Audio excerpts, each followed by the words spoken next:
Hello everyone, my name is Justin Clancy, and today I will be reviewing an example of a randomized control trial. Specifically, this example focuses on mindfulness-based stress reduction for post-traumatic stress disorder among U.S. veterans.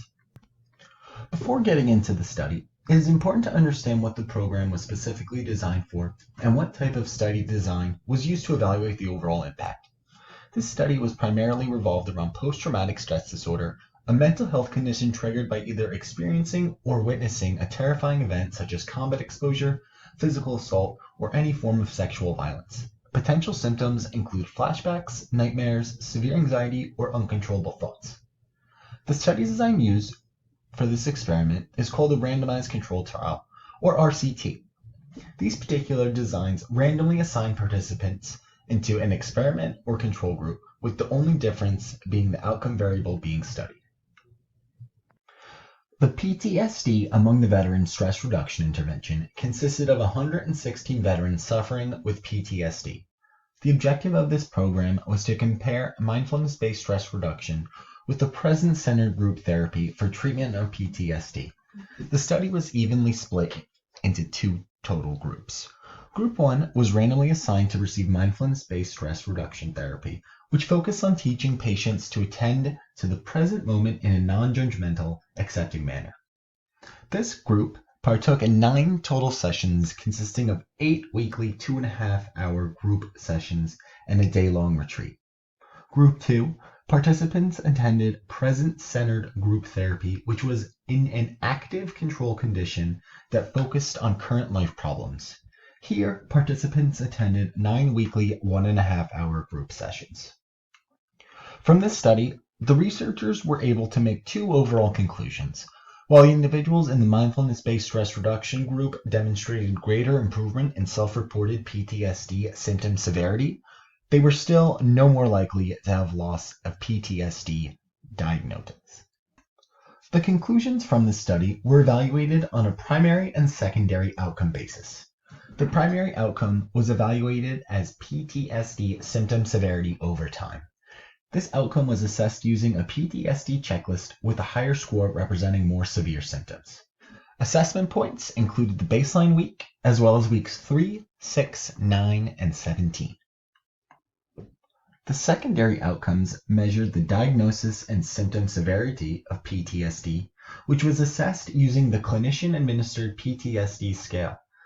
An example is pictured here on the left of the screen. Similar to the primary outcomes, there were multiple assessment points at the baseline week as well as weeks 9 and 17. Other tools used throughout the secondary outcome assessment process included the World Health Organization Quality of Life Brief, the 5-facet mindfulness questionnaire, and the credibility/expectancy questionnaire. Reviewing the components of the RCT assessment allows the third-party audience an opportunity to make their own conclusions and justifications about the program and the methodology. Starting with the objectivity, I would agree the overall study methods are sufficient. There was not too much complexity in the group division, and the control versus experimental group made sense. As previously touched on in the methodology, there was a good variation of established tools and checklists, which I always feel like is a good indication of reliability in terms of how much you can trust the results and data. This concept ties into the internal design validity.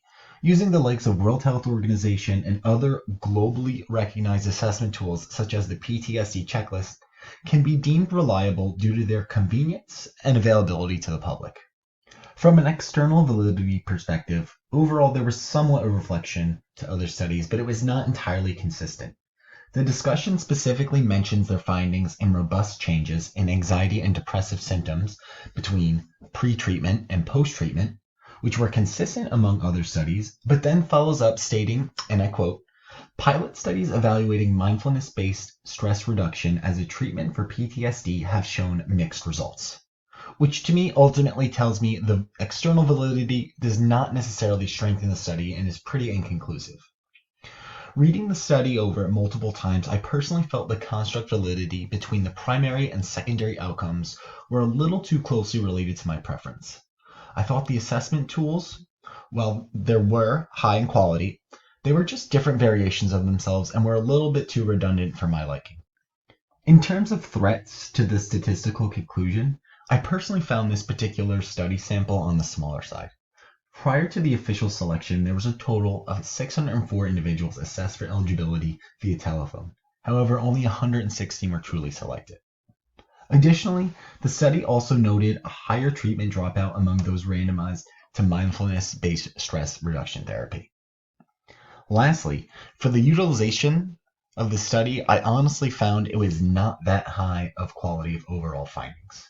I will go into further detail in the next slide, but I didn't particularly find this study useful in much other than maybe a foundation for a more thought out study in the future. Overall, I found this study to be pretty inconclusive. Without repeating myself too much, I did not find their conclusions overwhelmingly convincing. For starters, I thought the sample size was too small. Initially, as I mentioned, there were 604 individuals assessed for eligibility, yet only 116 were officially selected, which was less than a fifth of the total potential candidates. Second, their conclusions showed somewhat promise, but ultimately had no real value. While yes, it's fantastic to hear the participants in the mindfulness-based therapy notice less severe symptoms, but there was ultimately no real improvement in the patient's diagnosis of PTSD. Lastly, there was a much higher focus of study structure of the mindfulness-based therapy group versus the present-centered group therapy, as one was 2.5-hour sessions versus 1.5-hour sessions. That being said, more does not necessarily mean better. As previously mentioned, the mindfulness-based therapy group was also noted as having a higher dropout rate, which may or may not have been related to time commitment. The study does not necessarily mention that. However, that difference is a variable in which is important to possibly be considered. Looking at the positives of the study, it did at least somewhat show promise in the mindfulness-based therapy, and there are a lot of great reliable resources out there for further strengthening validity of future studies. Final thoughts of this study are it did have a decent foundation, but I felt like there needed to be a much higher sample size as well as other adjustments such as dividing the primary and secondary outcomes a little bit more to add true value to these results. Thank you for your time. Please see the references used throughout this presentation.